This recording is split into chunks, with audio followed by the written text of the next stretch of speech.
Ndinoitwa Myros Kariza, ndiri plant manager pa Ming Chang Mill. Tinoitawo customer milling, asi tine mishonga yakawanda yatinoshandisa. Donzo redu ndiri kuchengetedza utano hwevashandi. Tine mbatya dzinozvidzivirira dzakafanana nemarespirator, nemaworksuit nemagloves. Pese panoshandwa nemishonga tinoedza nepatinokwanisa kuti tachengetedza sei vashandi neutano hwavo. Kuya kwaita veEma zvatibatsira zvikuru goti nezvimwe zvinhu zvataiziva nezvimwe zvatisingaziva zvatawedzera ruzivo kuti tichengetedze utano hwevanhu. Saka tinokurudzirawo kuti mapurogiramu akadai ngaramba achiitwa kuti utano hwevanhu huchengetedzwe, uyezve kumafamasi, because patiri panapa takatendedzwa nemafamasi. Saka zvinotipawo futi ruzivo rwekuti tinobatsirana sei kuchengetedza mhuka nezvipfuwo zvemafamasi. Nyaya mbiri dzakaitika mucommunity medu mekuti tine vanhu vaviri vakanwa mushonga vakafa. Umwe wacho zvanga ari mushandi, umwe anga asiri mushandi. Saka isusu tinochengetedza kuti mushonga usabude, ende hatitarisire kuti pangaite loophole kuti mushandi angabude nemushonga. Saka nenyaya yekuti maminers awanda mukati matiri, pane zvemasainidi zvinoitwa. Saka mishonga inooneka kwese kwese. Saka munhu agona kuti access yekuita sei yekubudisa mishonga. Saka isusu tiri kukurudzira kuti sehurumende kana pakaita mukana nemamapoka vachiunzawo macounselors vachikansera vanhu mucommunity kana even kuita machallenges nemadzimai. Kumwa mishonga haisi solution. Isusu tine mameeting ati every massive talk, but sometimes ungonosapinda munzeve dzevanhu zvakanyanya kana pauya maofficials angonopinda mukati wakansera vachivaonesa kuti kana paita zvakadai chichinoita kuti pasakire upenyu hwevanhu.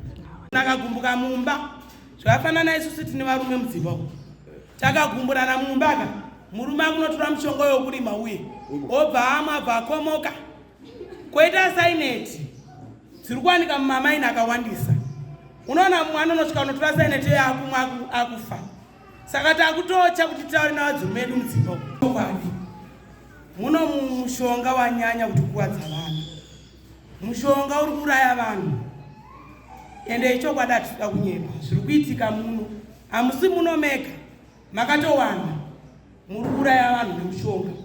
Ipapo ndataurawo tiri kupa ndeyekuti ko mishonga ngaichengeterwe panzvimbo dzekuti haigone kungowanikwa zviri nyore, kuitira kuti vaya vanenge vakagumbuka, vanenge vakanga vasikafunga uye vanenge vasingazive vasagone kutora mishonga paanenge aida kutora.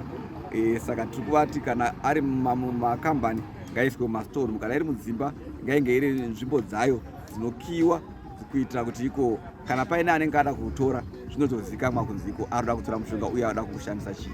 Saka tiri kuvakurudzira kuti ngainge isingagone kungobatika batika nemunhu wese wese. Tora mushonga wachimwa nokuti ndariziva. Ndine ndatoriziva kana kuti kutongonzwa ndakavabvunza wabva wamwa mushonga.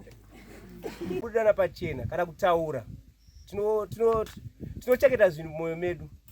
Manje vakadzi akaziva kuti une girlfriend, murume akane girlfriend anoenda achiudza shamwari dzake kuti varume akuzodanana nhengi, akuzodanana nhengi. Manje sivana varume hatikwanisi kuita sei, hatikwanisi kuudzawo shamwari yangu kuti shamwari kudanana nhengi nechikuita zvangu zveSecret.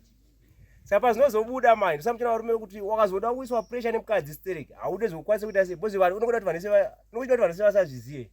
Ndipo unozoona vanhu vakawanda vachizomwa mushonga.